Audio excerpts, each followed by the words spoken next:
Good afternoon. My name is Jen Salkin, and I'm with the Benjamin Rose Institute on Aging. Thank you for joining us today for Making the Transition to Long-Term Care a Successful Choice. This program is part of our series of virtual programs for caregivers that we provide the first Wednesday of every month. This program is being recorded, and we will share the link with you all in an email in the next couple of days, which will also be shared on our website in our resource library. Please feel free to share this with friends and family who cannot join us today. We have a lot of information to cover this afternoon, so we will hold all questions until after the presentation. However, you may submit a question at any time using the control panel on the right-hand side of your screen. Before I introduce our speaker, I'd like to tell you a little bit about Benjamin Rose.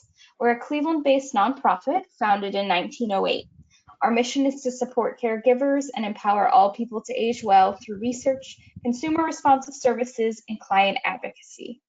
We provide a variety of services and supports to help people age in the community. That includes behavioral health services, social work, counseling, and coaching to help people achieve financial wellness and housing stability. We also operate the Rose Centers for Aging Well, our senior centers located throughout the Cleveland area. And finally, we are a Meals on Wheels provider. It is now my pleasure to introduce today's speaker, Lori Scharf. Lori is a care consultant and master trainer here at Benjamin Rose. So please join me in welcoming Lori. Thank you, Jen. Good afternoon to everyone. And as she said, our topic for today is making the transition to long-term care. Sometimes that is the optimal decision at the time. I think it's really important, even if I start out to say that this doesn't have to be the final decision. It may be that your loved one requires more hands-on care than you're able to provide. But that doesn't mean that sometimes as your loved one progresses through the disease, that they may be able to also return home if their wish is to pass away at home. So there is no decision that is permanent. So next slide, please. And I'm really very passionate about the language that we use. So we don't call someone disabled, we refer, because that's defining them by a diagnosis rather than taking away the person's individuality. So they're a person with a disability. So by the same token, someone who lives in a long-term care nursing home, they're not a patient. This isn't a hospital. They are a resident or an individual. Even though it is a facility, technically, it is also their home. You wouldn't call your home an institution, and you wouldn't call a loved one sick a patient. They're still your loved one. So again, looking at our verbiage, we're not going to move or relocate someone. It sounds like they're an object. We want to transition them. If our loved one has a propensity for falls, they're at risk for falls. They're not a fall risk. That they're not a feeder, but they're someone who needs assistance at mealtime. So, and again, as part of the disease process, some folks may be resistant or refuse. Again, that's putting labels on someone rather than they choose not to or prefer not to participate. And one of the ones that many of us are guilty of is a frequent flyer. That person that calls all the time. We may even have a relative that you see their number come up and your eyes roll to the back of your head. But you know what? Think of them as someone who utilizes or takes advantage of services, or someone who really just needs support. We don't know what need that we're fulfilling for them. And again, someone is not a wanderer or a flight risk that they're losing one's way. So the next slide, please. So the process of getting into a long-term care facility involves many different steps that are there. If your loved one is in a hospital and they need to go into long-term care, what happens is many times a social worker at the hospital will just say, okay, here are a list of facilities, call them. Just because a facility is Medicaid approved and Medicare approved doesn't mean that they have an empty bed. So don't always assume that where you want to go is going to be the the place that your loved one is going. So things that they look at as part of the pre-admission assessment is, how is this going to be paid? Is it going to be start out as private pay, or is it maybe going to go to Medicaid? If it is Medicaid, what is the level of care? They want to know what the family support system is. They want to look at things, you know, are there going to be communication issues? How much equipment are they going to need to be able to take care of your loved one? Not all facilities have the equipment. If there are some patients that might have trachs and need clean out, not all long-term care facilities have the staff that are able to take care of some of these precise pieces that are there. So it's important for them to do this pre-assessment. We want to look at any behavioral concerns, and I think that's more of, is there a risk that they may tend to wander, that they may want to explore their options, so to speak. So would they be safer in a facility that has a locked door system that are there?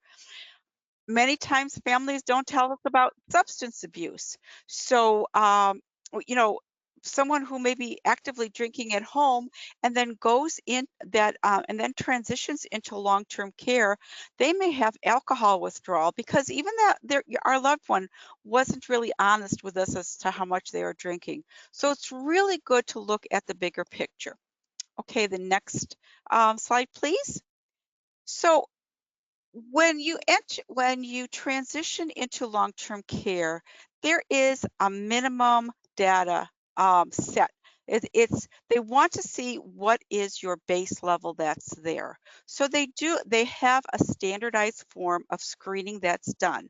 And what's interesting is that this is completed by all the departments in the facility, that it's not just the nurse assuming everything, but someone from dietary, someone from social services, somebody from activities, they all have input as to what can be put into place so that your loved one is able to live their best life that's there. What's also important is with this assessment, you know, it's not something that is takes time to be done because it is tied to the reimbursement. So because of Medicare and Medicaid, it is completed. It is started within the first 7 days of their admission, and all of the staff then have 14 days to complete all of the pieces that are there. And what they do then is they take all of this great information and they put it into a plan of care. And this is uh, mostly the crux of what I'd like to talk about today. So the next slide, please. So what is a plan of care? This is that roadmap that lets the staff know about your loved one. It lets them know what kind of help your loved one is going to need. Are they going to need help going to the bathroom at night? Are they going to need help eating, or do they need to be prompted to eat? They want to know, is your loved one going to need maybe some additional physical therapy? What kind of activities your loved one likes to do? What kind of diet is your loved one able to swallow as anyone else, or do they need maybe some thickened liquids? Do they need any kind of special diets that are there? If your loved one is you know, is on a salt-free diet, those are important pieces. And so they take all of this information and they look at, again, an equipment, what equipment they're going to need. If your loved one needs assistance getting out of bed, you know, are their staff going to be able to do it, or are they going to need some additional equipment so that your loved one stays safe? All of these pieces are really important. And again, at the last one that's there is your loved one planning on returning to the community?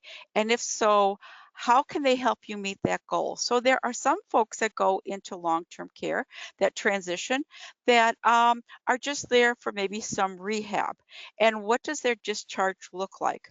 If they are if they have transitioned over to the long-term care side. Again, as I said at the beginning, just because they're there doesn't mean at some point they might not be able to transition home when more services are in place, or your loved one needs a little bit less care or monitoring that's going on. Next slide, please. So here, I love this as an example of a care plan. So look at this. The problem is that the individual has a short-term memory problem due to, a vascular illness. What is the goal? The goal is for Paul to use the activity calendar to select activities that he likes. And what is the intervention? So how are we going to help Paul reach his goal? So you can see that this plan of care is not just, okay, he's got a short-term memory problem, we want him to do activities, but what can we do to get him to participate in the activities? One of them is Paul is going to need to be reminded. It's not going to be good enough just to hand him that activity calendar and expect that he's going to show up where he needs to be. So they need to remind him. And again, we've identified that very important to Paul is religion. I think it's also important to understand, we know our loved ones, and not everyone was a joiner. Not everyone is going to want to get into a group setting and play bingo and all the activities that are there. So as part of their plan of care, what also needs to be written in there is maybe one of the activities assistants will come in and play cards with Paul one-on-one if that's something that he likes to do. Next slide, please. So I love to tell stories, and so let's talk about Martha and Paul. Martha is 82, Paul is 84. They've been married 60 years. Paul has COPD, that he has a hard time breathing. He has Alzheimer's disease, and he is a diabetic.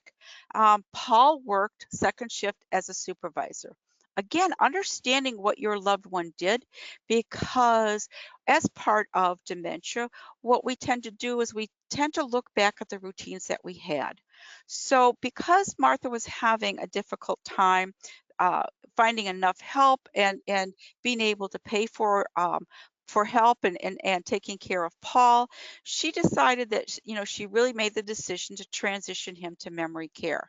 But Martha visits him 3 to 4 times a week. I mean, she would go more often if she was able, but she's kind of dealing with her own arthritis and some other issues that are there. And she's really trying to recoup a little bit from all the stress of caregiving that she did have. So lo and behold, the phone rings and Martha gets that call that Paul is refusing his shower and he's bullying other residents. So there's much more to this statement, but this is all that she hears as a result of the conversation that's there. And Martha then goes into panic mode. Oh my goodness, if he's bullying other residents, they're probably going to send him home. I can't take care of him. What am I going to do?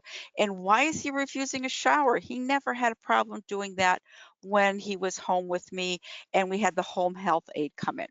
So the next slide, please. So what are we going to do?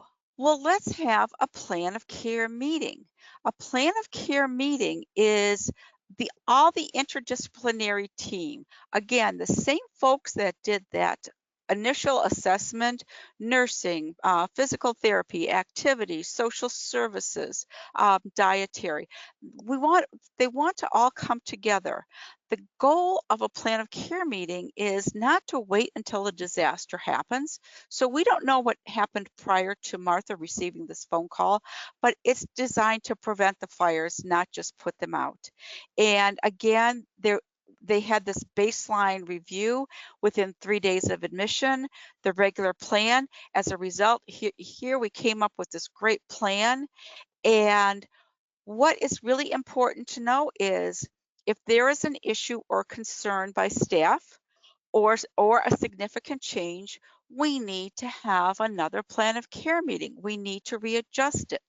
The plan of care meeting is completed, as we said, within the first 7 days of completing the assessment.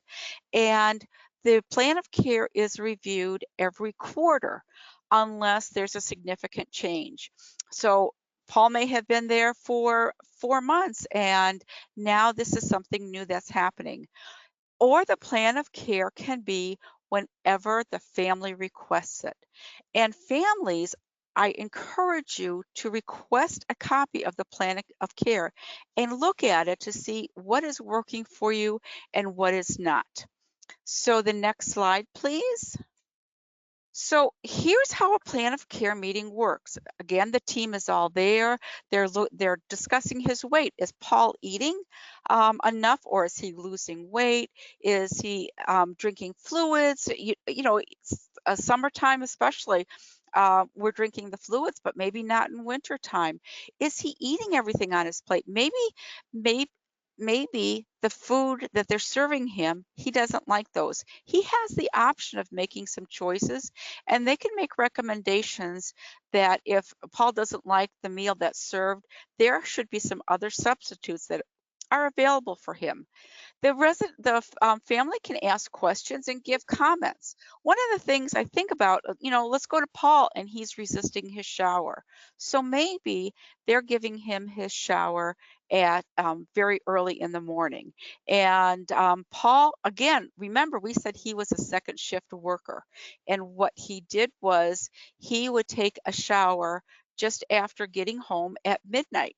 So to have a shower at 9 o'clock in the morning is not part of Paul's routine.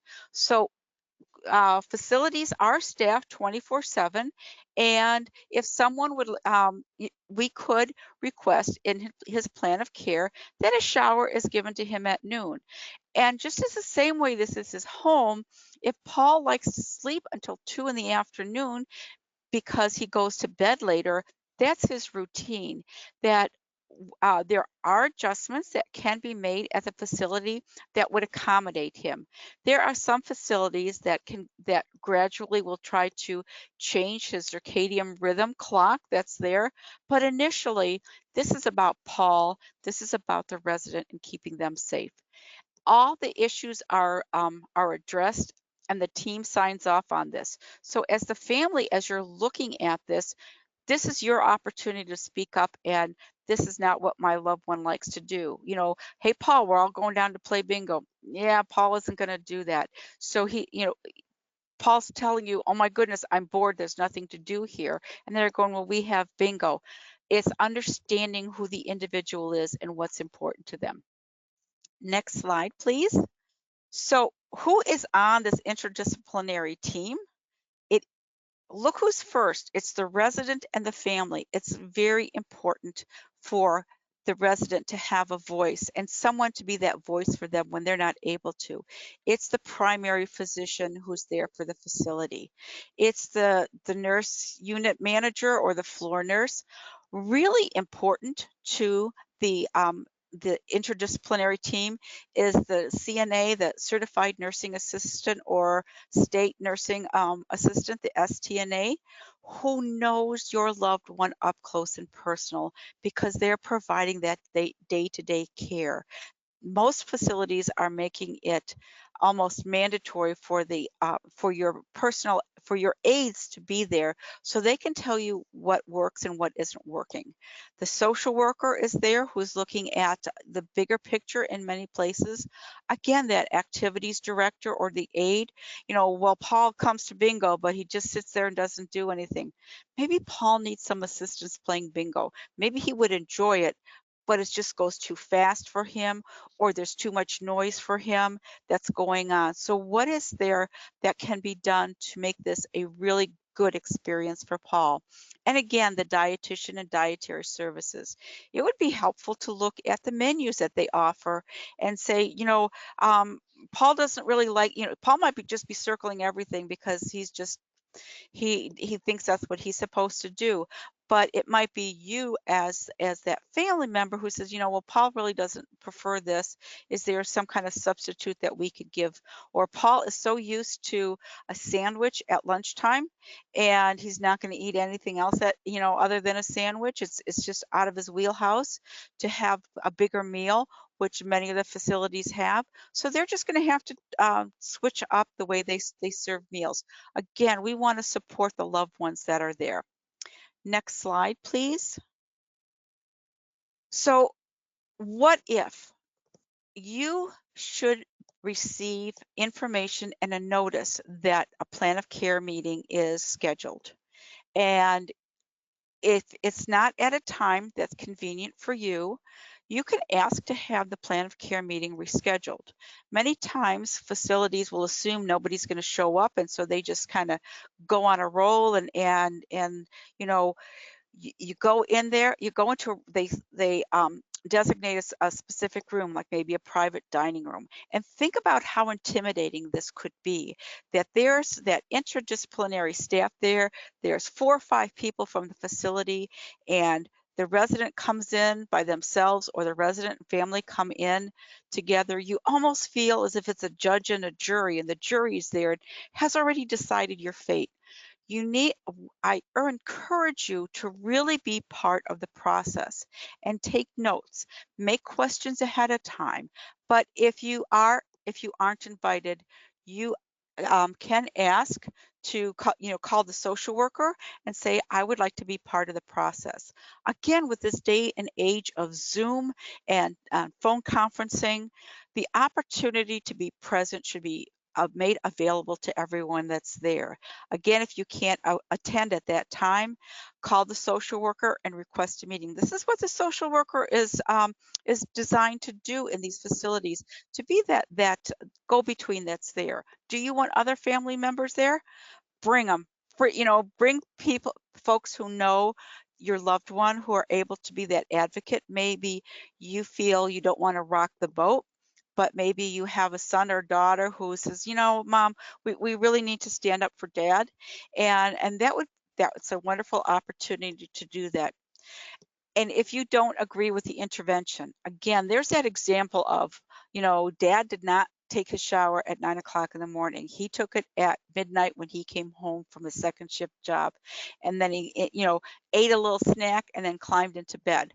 This is his routine. So we want to know, we want to we want to make suggestions. And we want them to be appropriate interventions. This is not a hotel where their every wish can be accommodated, but it might be discussion, well, we can do this and we can't do that. Let's find something in the middle that everyone will agree to. Next slide, please. So what happens if there is this plan of care and you made your suggestions and they're still not listening to you? So you can submit a grievance to any member of the staff. I encourage you to think about the chain of command, but who is the most important, who is the person that can get the job done? If you have a concern and you bring it to the STNA might nod their head and agree, but doesn't have the power to be able to change that. So you want to find that person who not only will listen to you, but can also come up with some options and is able to be that one to make the change happen. If there was a grievance, there's most likely been an investigation if something happened. So you want to ask, what is their discipline process that's there? And then you want to ask about what the resolution is. Is the social worker going to review the resolution with the family? Tell me, what are the next steps? If that aide is going to be trained because they did something, the way they handled the situation wasn't appropriate. Again, we want to know, okay, so you've had a discussion with them. How are we going to monitor what's going on? Are you going to check in on this aide after maybe 4 or 5 days to see if they're still doing it? So this is a great process to think about that's there. Next slide. This is the one, again, as I was talking about, it's the chain of command. You want to speak with the nursing unit manager or social worker. Those are the two that really have the great oversight. You can request that plan of care meeting if something has not happened, that they've not been able to implement what you would like done. Then if those resolutions, then speak with the nursing home administrator. You're always free to go right to the nursing home administrator, but again, we know sometimes things trickle down, and we want to go through the proper process. We want to respect the folks that are in place to be able to do things. If after speaking with the nursing home administrator, no one is listening to you, there is your ombudsman, and the ombudsman is appointed through the state. They are employed through the Area Agency on Aging, and they are a resident advocate. They will advocate for Paul, not necessarily what Martha wanted, but they will advocate for Paul. So one of the issues the ombudsman might have is, and I was an ombudsman, is we had a husband who who thought that if his wife was up and dressed at 8 o'clock in the morning, because that's what she used to do all her married life, that she would at least maintain and not regress with her dementia. Well, we know that as she's older, sometimes, maybe she didn't sleep that night. Maybe she had some issues and she wants to sleep in until 9, 10 o'clock in the morning. And the husband was very adamant. As an ombudsman, we would ask the resident, do you want to sleep in later? If the resident wants to, then we'll explain to the husband, it's her right to be able to sleep in as much as it's your right to ensure that she's following this routine that you have scheduled. So here again, as an ombudsman or as a we care consultant, we can help you navigate through some of these waters. The ombudsman, as I said, is not a regulatory agency, that they are a residents' right advocate. The regulatory agency is the Department of Health. They can come in and they can look at the bigger picture, and they would be able to see if there is a violation of their rights. In the state of Ohio, there are 32 resident rights that are found in federal law, and in Ohio is one of the states that have them in state law. And the Department of Health is that regulatory agency. They do come in every 9 to 15 months to do an inspection. They don't announce their presence. Nursing homes know when they're in the area and when they're going to come. But you do have access to see, as a result of their last survey, was that facility cited for anything? So you can ask at the front desk, I'd like to see your most recent survey results to see what they were cited for.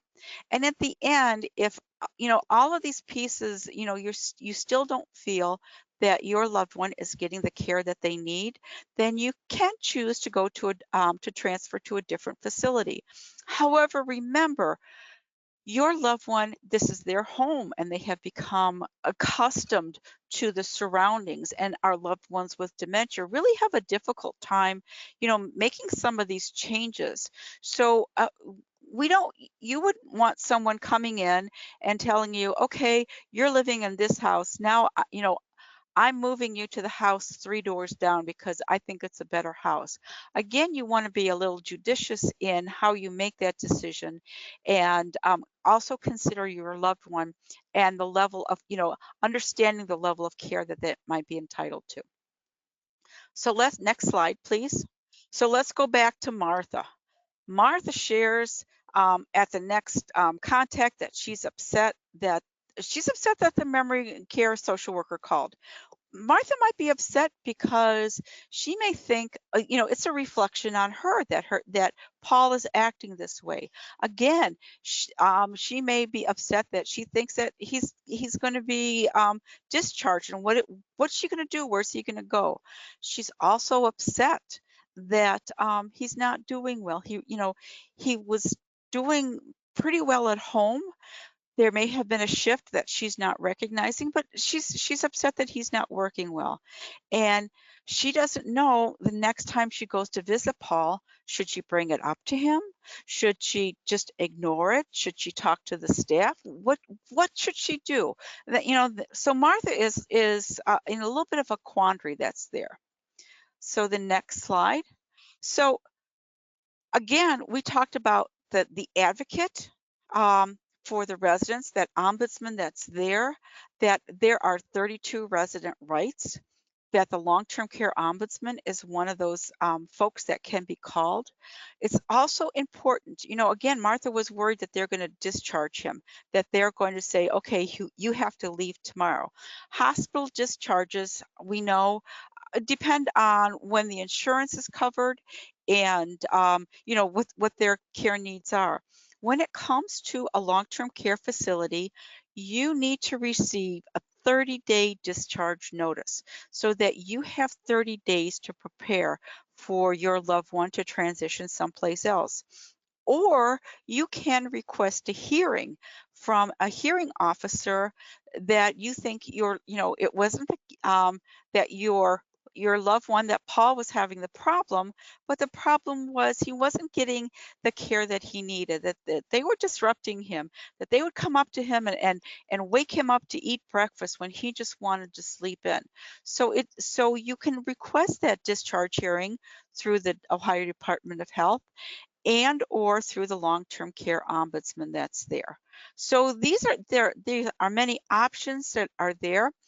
Again, with WeCare, our WeCare care consultants really can help you navigate through some of these processes and pieces. You know, all of these things that I gave you, you know, you're not going to remember when you're in the heat of the moment. So with WeCare, because you do, we as care consultants will be able to kind of look at the bigger picture with you, help you find that relief. You know, Martha was all upset. So we can offer you thoughts and ideas and options as to, so the next time you visit Paul, let's think about making this a good visit. Let's see what we can have to make him comfortable. That's there. Let's see how we can improve improve the communication with the staff. Sometimes it just might be a misrepresentation or misunderstanding. So let's talk about what communication looks like. Let's talk about, you know, maybe Martha's arthritis was really flaring up and she was in pain, but she knew she had to go visit Paul. You know, what can we do so that Martha has a good visit? Maybe suggesting that Martha bring a family member with her. So be that little bit of a buffer. Maybe Martha can go visit Paul when an activity is going on, like bingo, or maybe there's a slide presentation or some music that they can both enjoy together. So the caregiver can schedule their visits when an activity is going on, and they don't just have to sit in their loved one's room and kind of like stare at the wallpaper or stare at the TV, but how do you have a good interactive visit that you both feel that you've accomplished something and you know you look forward to the next visit. So again, we care because you do. Give us a call. There's our phone number right there, or you can email us. You will be connected with one of our care consultants. Our care consultants will follow you throughout the whole process. You have the same person that as a care consultant, we not only just give you information and suggestions and put you on your merry way, but what we do is we maintain a relationship with you. We ask you what your goals are. It's about options. So if you want to go get ice cream, you can either take the short way and get right to the ice cream stand, or you can take the scenic route and maybe go through the park. It's going to take a little bit longer, but that's another way to go get the ice cream. Or maybe you're going to go that fastest route that you know, and oh my goodness, there's a detour and there's bumps and there's construction and everything's there. You can pick the way you want to go. If that construction is not working, you can turn around and take the scenic route. The care consultant will help you find these options, help you navigate through these options. If it works, you keep it. If it doesn't, we come up with something else. Our We Care program is free to folks in our 5-county area of Lake Geauga, Cuyahoga, Medina, and Lorain counties through a grant from the Western Reserve Area Agency on Aging. And we encourage caregivers and families to give us a call to see how we can help you. So with that, I will open it up to any questions. Thank you so much, Lori. Reminder, if you have a question that you would like to ask, you can do so via the control panel on the right-hand side of your screen. So the first question we have is the person is wondering if you have any tips for when you're trying to keep your loved one involved in care planning, but they are overall resistant to moving to a long-term care facility? And that's a great question. I think it's important for the family members to understand what dementia is. And it's not just a short-term memory problem. It's not just repetition, but it's also your executive functioning and decision making. It's your perspective. Folks with dementia think that they can drive, they have some ability, but they don't have that judgment in terms of spatial judgment. They don't have judgment. It's raining out, and I don't like driving in the rain. It's just I need to go someplace. So understanding that your loved one may not have is able to make decisions. Yes, I want to go, or no, I don't want to go, but they really don't understand that at the end of the day, it's really difficult for the caregiver to really keep up the pace that's there. So one of the things I like to say is think about it as a respite for your loved one. And we talk about fiblets. I come from the Alzheimer's Association, and fiblets are those little white lies. And we might say, the doctor recommended that in order for you to be stronger, that you transition into this, to Shady Acres, and for 3 months, and so for you to be able to build yourself up. And when the doctor says it's okay to come home, then we're definitely going to bring you home. You're you're technically purposefully lying, but again, your own health might be compromised or their safety is compromised. And during that 3 months, it's like, the doctor hasn't told me yet that it's safe for you to come home. Well, let's just put up with this for another couple weeks, and I'll give the doctor a call when I get home, because you can see what is going on.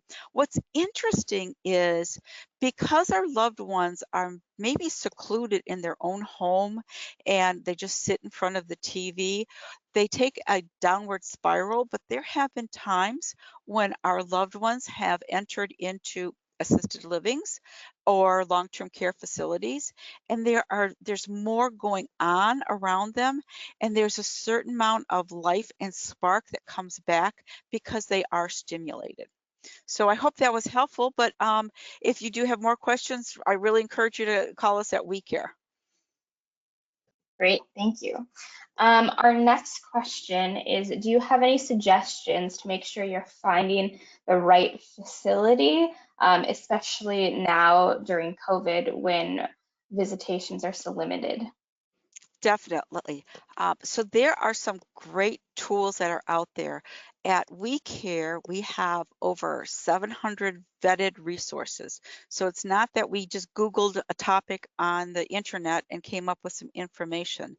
But one of our resources is good questions to ask when you're looking at facilities. So, you want to ask about staff, you want to ask about activities and things. You can also go to medicare.gov/nursing home compare, and you can compare several different facilities. Don't just stop at the stars. I always tell everyone, don't let the stars get in your eyes, but really dig in a little bit deeper and look at the quality measures. Look at the number of residents who were rehospitalized as and look at that average compared to the state average and the national average. You want to look at how many residents were prescribed antipsychotic drugs, because they may have behaviors. And one of the residents' rights is to be free from physical and chemical restraints. So are they prescribing more antipsychotic drugs when they can be doing non-pharmacological interventions that are there?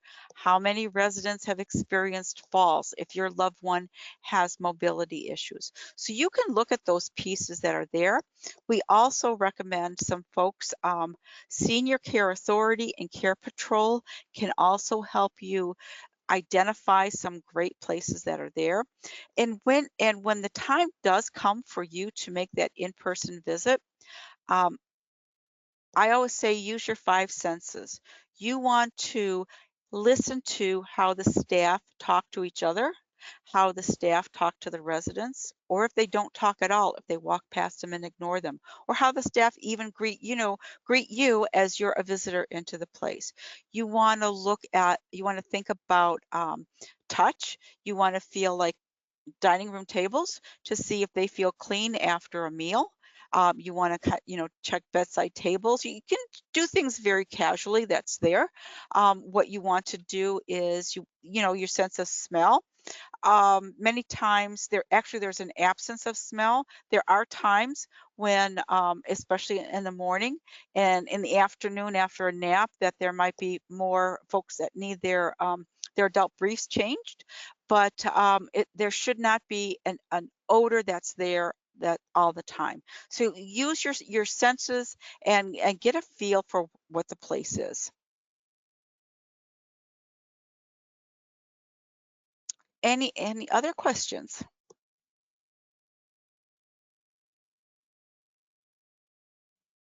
I don't see any more questions coming in. I did just send a quick survey via the chat. If you have a minute and can fill out that survey to help us improve our educational programs, we would greatly appreciate that.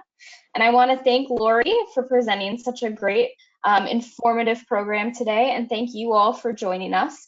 We hope you'll join us for future virtual programs for caregivers, and save the date for our next program on understanding your benefits on October 6th. More details and registration will be available soon at benrose.org. So thank you very much and have a great rest of your day.